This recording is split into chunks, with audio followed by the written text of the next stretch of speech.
Salut à tous, comme vous l'aurez compris, nous allons parler de One Piece.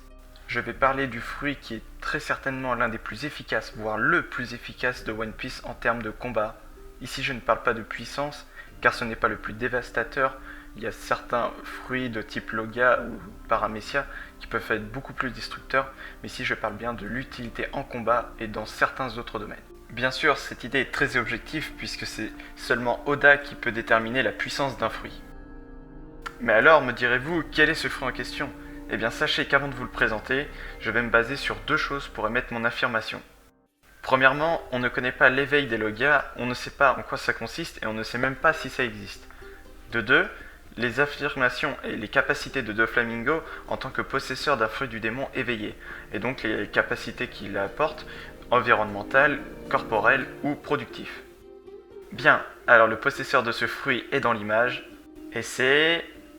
Foxy, oui Foxy, cet être infâme, haïssable, pourri jusqu'à la moelle, tellement pathétique qu'il se sent touché à la moindre remarque qu'on lui fait, puisqu'il sait lui-même qu'il est mauvais.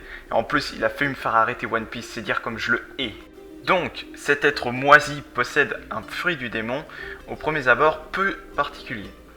Ce fruit du démon est le Neuroneuronomie, aussi appelé fruit Ramolo. On sait aussi qu'il produit des particules, des photons Neuroma, qui ralentissent 30 fois la cible pendant 30 secondes. La personne est ainsi quasiment immobilisée et les coups qui lui sont donnés ne sont ressentis qu'après l'effet de son pouvoir dissipé. Enfin, on sait que les rayons de Foxy peuvent être lancés par plusieurs parties de son corps, entre autres les mains et la tête, et que Foxy est affecté par son pouvoir. Jusque-là, me direz-vous, il n'y a rien de très spécial à ce fruit du démon, et on a très bien vu que Foxy se fait éclater la tête. Eh bien, je vous répondrai par deux choses. Déjà, les capacités d'un fruit du démon peuvent être améliorées avec de l'entraînement, comme on peut le voir avec Luffy, et les Paramecia possèdent un power-up, l'éveil. De plus, Foxy est un être très faible. Imaginez plutôt que Sanji, Zoro ou Jinbei, donc des personnages assez intermédiaires au niveau puissance, soient possesseurs de ce fruit du démon.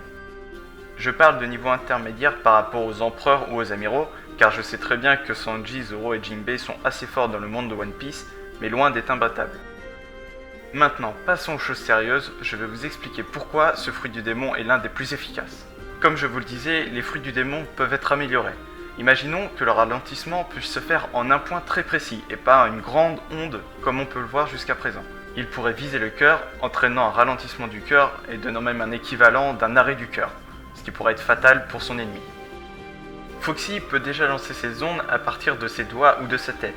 Alors on peut très bien imaginer qu'avec pas mal d'entraînement, il puisse lancer ses ondes à partir de quasiment toutes ses parties de son corps. Ainsi, grâce à ses ondes ciblées et sa capacité à lancer des ondes à partir de plusieurs parties de son corps, il pourrait créer un ralentissement sur l'endroit où il va frapper juste avant l'impact pour retarder le moment de l'effet de ses coups, créant ainsi la surprise à son adversaire une fois le pouvoir dissipé. On peut aussi imaginer qu'il puisse très bien modifier le temps d'action de son pouvoir.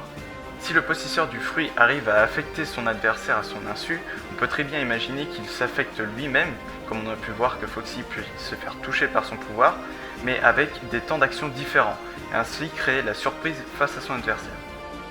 Maintenant, parlons un peu de l'éveil.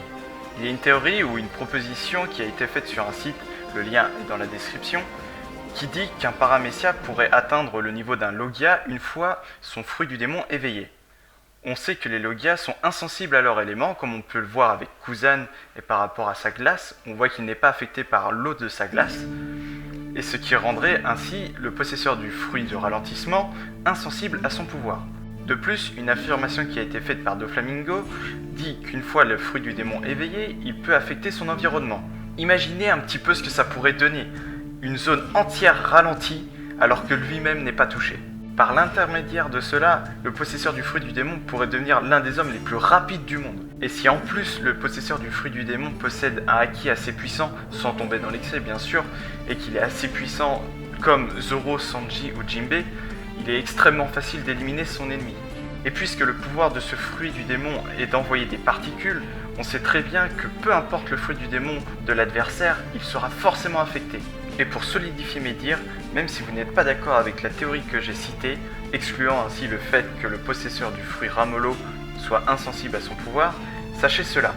Il sera toujours possible que la personne puisse créer des zones de ralentissement variables dans son périmètre. Le ralentissement sera alors très faible pour son possesseur et très fort pour l'adversaire, auquel cas le résultat sera le même que si le possesseur n'était pas affecté. Et si vous n'êtes pas d'accord sur le fait que la puissance et la durée du ralentissement puissent varier, comparez cela à Luffy. Il est capable d'utiliser de plus en plus longtemps son Gear Third ou son Gear Second. Il a même été capable d'éliminer les effets négatifs de ses pouvoirs. Et pour ceux que cela gênerait qu'il y ait des zones variables de ralentissement dans son périmètre d'action une fois le fruit du démon éveillé, eh bien sachez que Luffy est capable d'avoir une élasticité différente suivant les parties de son corps, alors pourquoi pas dans une zone.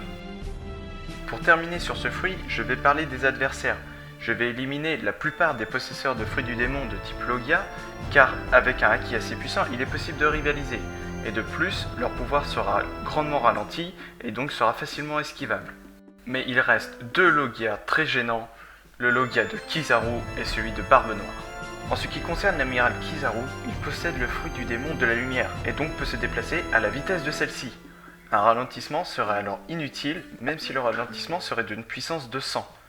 Il peut donc rivaliser. Barbe Noire serait aussi un très grand adversaire si ses ténèbres sont capables d'absorber les photons sans être affectés par le ralentissement. De plus, sa capacité à annuler le pouvoir d'un fruit du démon en touchant son possesseur serait très gênant et en ferait un adversaire de taille, autant que Kizaru. Voilà, j'espère que cette vidéo sur l'un des fruits qui selon moi est l'un des plus efficaces de One Piece, le fruit Ramolo, vous aura plu. N'hésitez pas à dire ce que vous en avez pensé, n'hésitez pas non plus à partager, et on se retrouve pour une prochaine vidéo, salut!